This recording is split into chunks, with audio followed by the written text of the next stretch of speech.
श्री भागवत सुधा सागर शुक सागर भगवान वेद व्यास के श्रीमद् भागवत 12 स्कंदों की सरल हिंदी व्याख्या श्लोकांक सहित गीता प्रेस गोरखपुर। आप सुनने गए श्रीमद् भागवत के द्वितीय स्कंद का 7वां अध्याय भगवान के लीला अवतारों की कथा। ब्रह्मा जी कहते हैं, अनंत भगवान ने प्रलय के जल में डूबी हुई पृथ्वी का उद्धार करने के लिए समस्त यज्ञ में वराह शरीर ग्रहण किया था। आदि दैत्य हिरण्याक्ष जल के अंदर ही लड़ने के लिए उनके सामने आया। जैसे इंद्र ने अपने वज्र से पर्वतों के पंख काट डाले थे, वैसे ही वराह भगवान ने आदि दैत्य हिरण्याक्ष के अपनी दाढ़ों से टुकड़े टुकड़े कर दिए। फिर उन्हीं प्रभु ने रुचि नामक प्रजापति की पत्नी आकृति के गर्भ से सुयज्ञ के रूप में अवतार ग्रहण किया।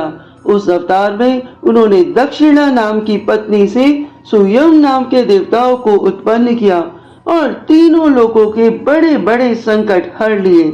इसी से स्वयंभ मनु ने उन्हें हरि के नाम से पुकारा।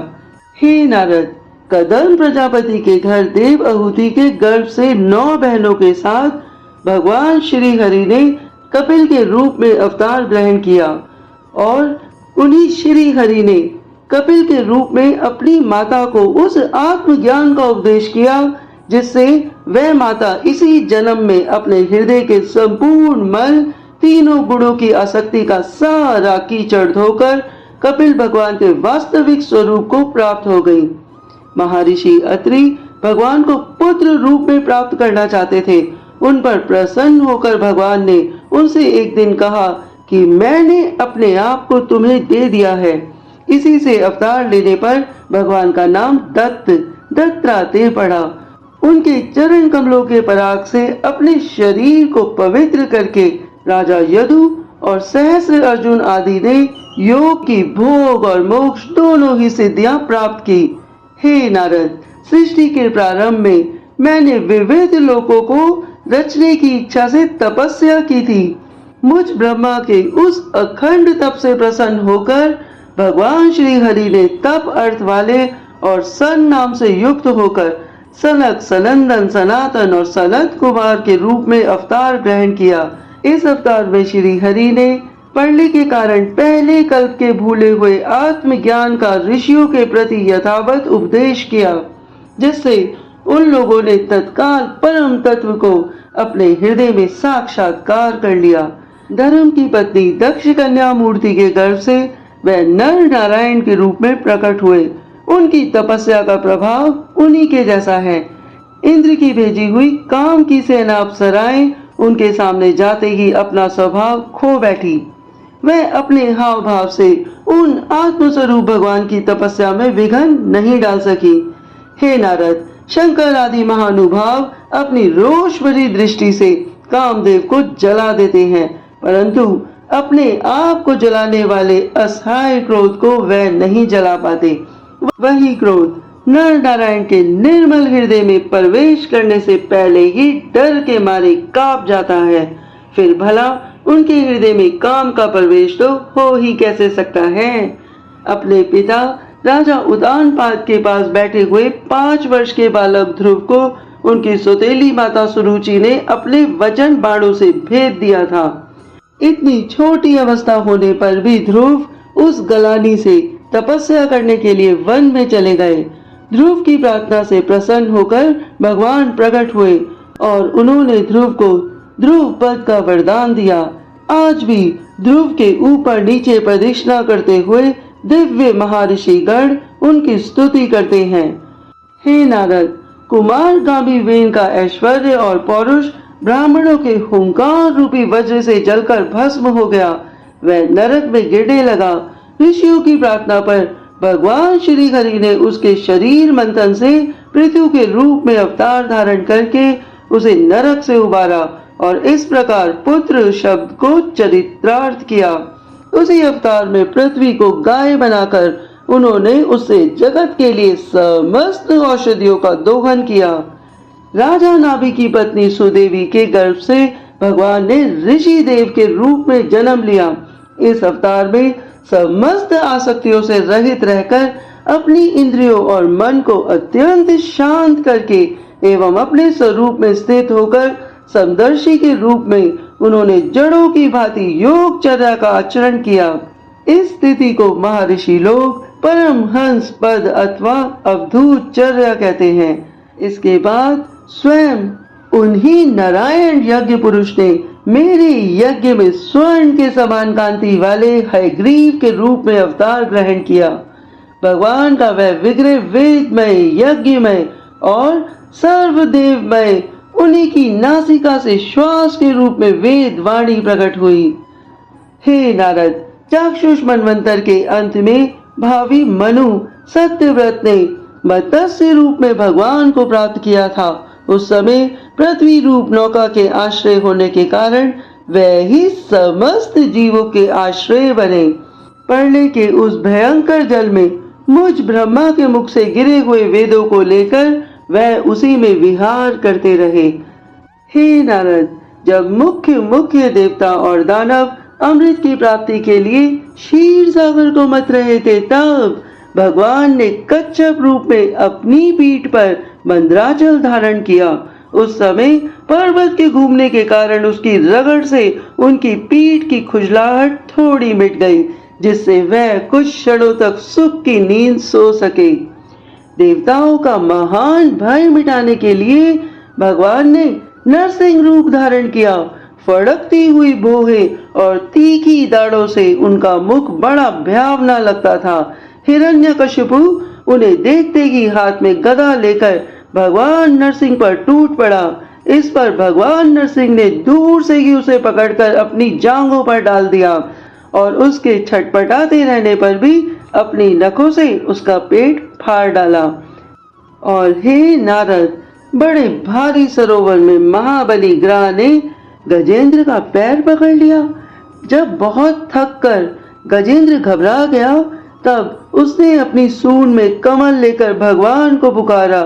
हे आदि पुरुष, हे समस्त लोकों के स्वामी, हे श्रवण मात्र से कल्याण करने वाले। बस इतना सुनना था कि उस गजेंद्र की पुकार सुनकर अनंत शक्ति भगवान चक्रपाणी गरुड़ की पीठ पर चढ़कर वहां आए और अपने चक्र से उन्होंने ग्रह का मस्तक उखाड़ डाला। इस प्रकार कृपाल पर वश भगवान ने अपनी शरणागत गजेंद्र की सूंड पकड़कर उस विपत्ति से उसका उद्धार किया। हे नारद, भगवान वामन अदिति के पुत्रों में सबसे छोटे थे, परंतु गुणों की दृष्टि से भगवान वामन सबसे बड़े थे, क्योंकि यज्ञ पुरुष भगवान ने इस अवतार में बलि के संकल्प छोड़ते ही संपूर्ण लोगों को अपने चरणों से ही नाप लिया था। वामन बनकर उन्होंने 3 पग पृथ्वी के बहाने बलि से सारी पृथ्वी ले तो ली, परंतु इससे ये बात सिद्ध कर दी कि सन्मार्ग पर चलने वाले पुरुषों को याचना के सिवा और किसी उपाय से समर्थ पुरुष भी अपने स्थान से नहीं हटा सकते, ऐश्वर्य से युक्त नहीं कर सकते। हे नारद, दैत्यराज बलि ने अपने सिर पर स्वयं वामन भगवान का चरणामृत धारण किया था। ऐसी स्थिति में उन्हें जो देवताओं के राजा इंद्र की पदवी मिली, इसमें कोई बलि का पुरुषार्थ नहीं था। अपने गुरु शुक्राचार्य के मना करने पर भी वह अपनी प्रतिज्ञा के विपरीत कुछ भी करने को तैयार नहीं हुए। और तो क्या, भगवान का तीसरा पग पूरा करने के लिए उनके चरणों में सिर रखकर उन्होंने अपने आप को भी समर्पित कर दिया। हे नारद, तुम्हारे अत्यंत प्रेम भाव से परम प्रसन्न होकर हंस के रूप में भगवान ने तुम्हें योग, ज्ञान और आत्म तत्व को प्रकाशित करने वाले भागवत धर्म का उपदेश किया।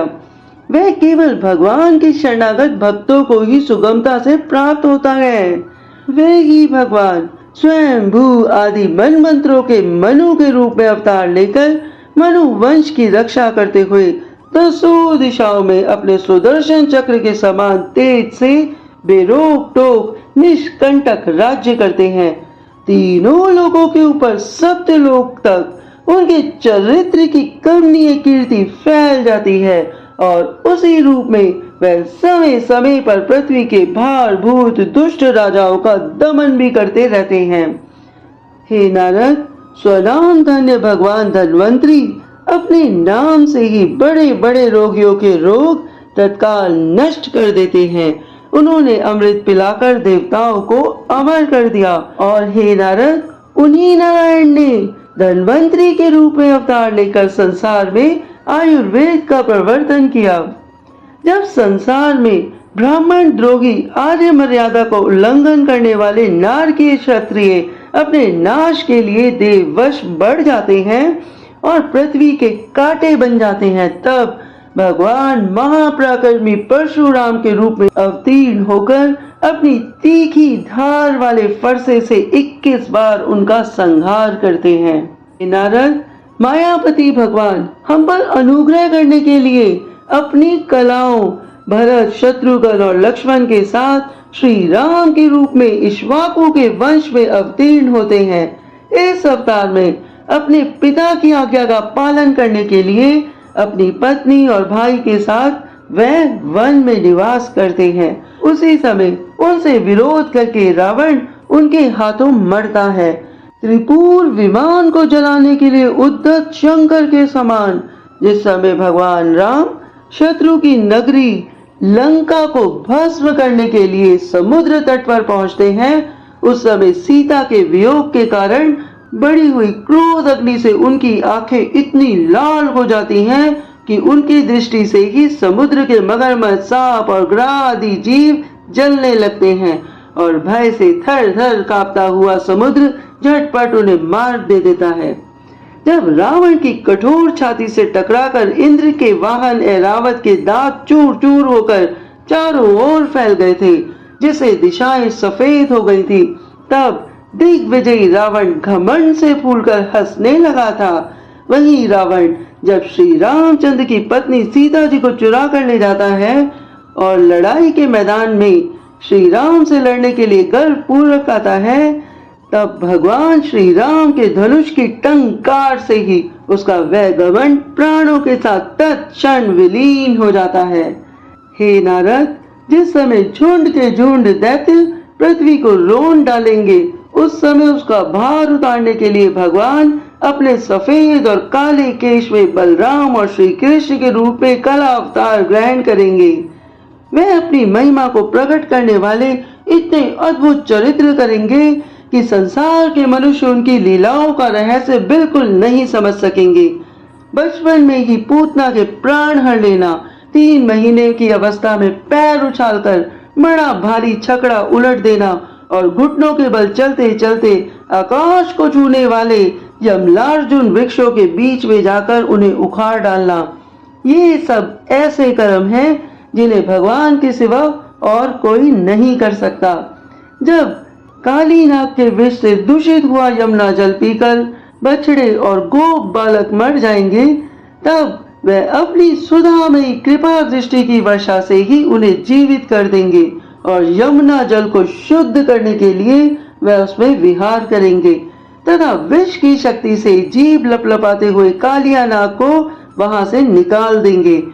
उसी दिन रात को जब सब लोग वहीं यमुना तट पर सो जाएंगे और द्वाग्नि से आसपास मंजू का वन चारों ओर से जलने लगेगा, तब बलराम जी के साथ वह प्राण संकट में पड़े हुए व्रजवासियों को उनकी आंखें बंद कराकर उस अग्नि से बचा लेंगे।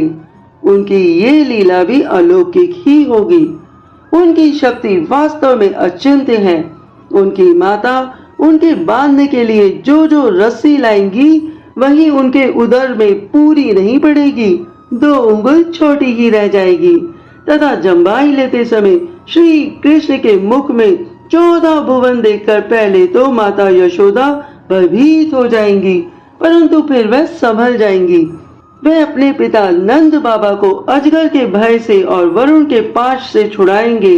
और हे नारद, मय दानव का पुत्र व्योमासुर जब गोपाल बालकों को पहाड़ की गुफाओं में बंद कर देगा, तब वही श्री कृष्ण उन्हें भी वहां से बचा लाएंगे। गोकुल के लोगों को जो दिन भर तो काम धंधों में व्याकुल रहते हैं और रात को अत्यंत थक कर सो जाते हैं, साधनाहीन होने पर भी वह श्री कृष्ण अपने परम धाम में ले जाएंगे। हे निष्पाप नारद, जब श्री कृष्ण की सलाह से गोप लोग इंद्र का यज्ञ बंद कर देंगे, तब इंद्र ब्रज भूमि का नाश करने के लिए चारों ओर से मूसलधार वर्षा करने लगेंगे। उस इंद्र से गौपालकों की और उनके पशुओं की रक्षा करने के लिए भगवान कृपार वर्ष हो 7 वर्ष की अवस्था में ही 7 दिनों तक गोवर्धन पर्वत को एक ही हाथ में छतक पुष्प कुकुर मुक्ते की तरह खेल खेल में ही धारण कर लेंगे। वृंदावन में विहार करते हुए रास करने की इच्छा से वह रात के समय जब चंद्रमा की उज्जवल चांदनी चारों ओर छिटक रही होगी, अपनी बांसुरी पर मधुर संगीत की लंबी तान चढ़ेंगे। उससे प्रेम विवश होकर आई हुई गोपियों को जब कुबेर का सेवक शंखचूड़ हरण करेगा, तब वह उसका सिर उतार लेंगे। और भी बहुत से प्रलंबासुर, धेनुकासुर, बकासुर, केशी, अरिष्टासुर आदि दैत्य, चाणूर आदि पहलवान, कुवलयापीठ हाथी, कंस, काल्यवन, भौमासुर, मिथ्या वासुदेव, शार्व, द्विविध वानर, बलबल, दंतवक्त्र, राजा नग्नजित के 7 बैल, शम्मासुर, विदुरथ और रुक्मी आदि तथा कंबोज, मत्स्य, कुरु, कैके और सुसज्ज आदि देशों के राजा लोग एवं जो भी योद्धा धनुष धारण करके युद्ध के मैदान में सामने आएंगे, वह सब बलराम, भीमसेन और अर्जुन आदि नामों की आड़ में स्वयं भगवान के द्वारा ही मारे जाकर उन्हीं के धाम चले जाएंगे। समय के फेर से लोगों की समझ कम हो जाती है और आयु भी कम होने लगती है। उस समय जब भगवान देखते हैं कि अब ये लोग मेरे तत्व को बतलाने वाली वेद वाणी को समझने में असमर्थ होते जा रहे हैं, तब प्रत्येक कल्प में सत्यवती के गर्भ से व्यासक रूप में प्रकट होकर वह वेद रूपी वृक्ष का विभिन्न शाखाओं के रूप में विभाजन कर देते हैं। देवताओं के शत्रु दैत्य लोग भी वेद मार्ग का सहारा लेकर मैदानव के बनाए हुए अदृश्य वेग वाले नगरों में रहकर लोगों का सत्यानाश करने लगेंगे। तब भगवान लोगों की बुद्धि में मोह और अत्यंत लोभ उत्पन्न करने वाला वेश धारण करके बुद्ध के रूप में बहुत से उपधर्मों का उपदेश करेंगे। कलयुग के अंत में जब सत्पुरुषों के घर भी भगवान की कथा होने में बाधा पड़ने लगेगी, ब्राह्मण, क्षत्रिय तथा वैश्य पाखंडी और शूद्र राजा हो जाएंगे। यहाँ तक कि कहीं भी स्वाहा, स्वधा और वष्टकार की ध्वनि देवता पितरों के यज्ञ श्राद्ध की बात तक नहीं सुनाई पड़ेगी। तब कलयुग का शासन करने के लिए भगवान कल की अवतार ग्रहण करेंगे। हे नारद, जब संसार की रचना का समय होता है, तब तपस्या, 9 प्रजापति, मरीचि आदि ऋषि और मेरे रूप में जब सृष्टि की रक्षा का समय होता है, तब धर्म, विष्णु, मनु, देवता और राजाओं के रूप में, तथा जब सृष्टि के प्रलय का समय होता है, तब अधर्म, रुद्र तथा क्रोधवश नामक सर्प एवं दैत्य आदि के रूप में सर्वशक्तिमान भगवान की माया विभूतियां ही प्रकट होती हैं। अपनी प्रतिभा के बल से पृथ्वी के एक एक धूलि कण को गिन चुकने पर भी जगत में ऐसा कौन पुरुष है जो भगवान की शक्तियों की गणना ना कर सके। जब वे त्रिविक्रम अवतार लेकर त्रिलोक को नाप रहे थे, उस समय उनके चरणों के अदम्य वेग से प्रकृति रूप अंतिम आवरण से लेकर सत्यलोक तक सारा ब्रह्मांड कांपने लगा था। तब उन्होंने ही अपनी शक्ति से उसे स्थिर किया था। समस्त सृष्टि की रचना और संहार करने वाली माया उनकी एक शक्ति है। ऐसी ऐसी अनंत शक्तियों के आश्रय से उनके स्वरूप को न मैं जानता हूँ, न वह तुम्हारे बड़े भाई सनकादि ही, फिर दूसरों का तो कहना ही क्या है। आदिदेव भगवान शेष सहस्र मुख से उनके गुणों का गायन करते आ रहे हैं, परंतु वह अब भी उसके अनंत की कल्पना नहीं कर सके। जो निष्कपट भाव से अपना सर्वस्व और अपने आप को भी उनके चरण कमलों में निछावर कर देते हैं, उन पर वह अनंत भगवान स्वयं ही अपनी ओर से दया करते हैं और उनकी दया के पात्र ही उनकी दुस्तर माया का स्वरूप जानते हैं और उसके पार जा पाते हैं। वास्तव में ऐसे पुरुष ही कुत्ते और सियारों के कलेवा रूप अपने और पुत्र आदि के शरीर में ये मैं हूँ और ये मेरा है ऐसा भाव नहीं करते। हे प्यारे नारद, परम पुरुष की और उस योग माया को मैं जानता हूँ तथा तुम लोग भगवान शंकर, दैत्य कुलभूषण, प्रहलाद, शत्रुपा, मनुपुत्र, प्रियव्रत आदि प्राचीन ब्रह्मी, विभु और ध्रुव को भी जानते हो।